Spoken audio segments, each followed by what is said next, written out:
Ay, nakagawa ko. Yung once na pagkabili ko nito guys, pagdating talaga dito guys, hindi ako marunong. Ngayon, marunong ako. Napantay ba siya guys? Wala, hindi siya pantay. Isip na. Wait lang. So, iniris ko siya guys. So, yun.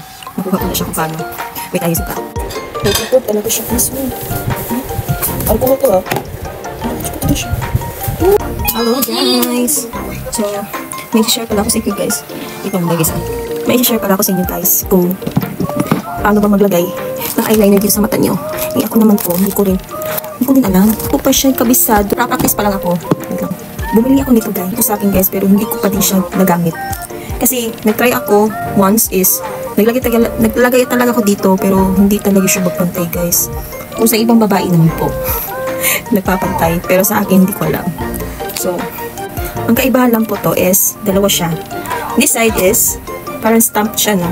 Nakikita niyo ba yan? Then ito naman is para siyang pinuwan siya ayusin like that. Kung gusto naman ikaw na lang, di ba? So, maganda siya guys. So, ang nakaganda nito guys is waterproof po. Pero, wait lang guys ha, magpa-practice ako. Try ko. Natin ha. So, wait lang muna guys.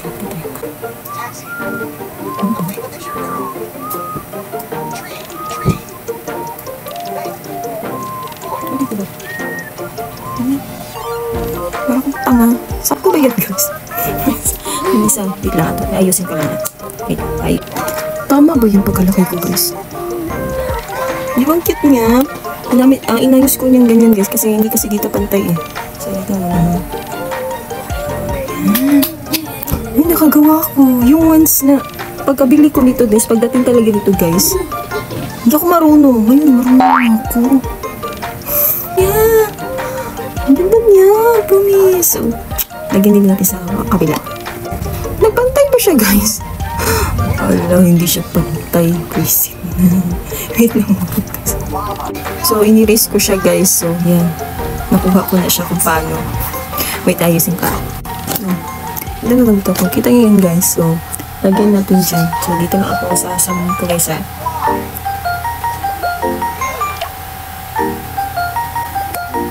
English ko pa. Pero kasi mas mataas pa dito kaysa dito. Wait lang guys. So, ito na siya guys. Parang mas talinis pa dito. Ano ba Tagalog sa matalinis? Dito, parang mas matambok siya. So, okay lang yan guys kasi example lang po to. So, maganda siya guys. Waterproof siya ha. Ito pala ay si Pink Flush. Yes, Pink Flush by Eyeliner Stamp. Ganda nito guys. Tagal ko nang binili to.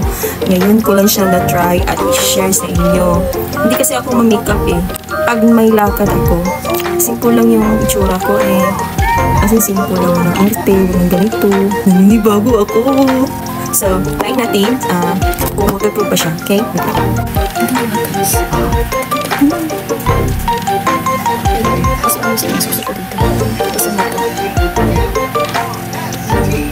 So, naglagay na ako guys. Look, yung sinabi ko 3 pieces na. Ito na siya. Ito na guys. Isa.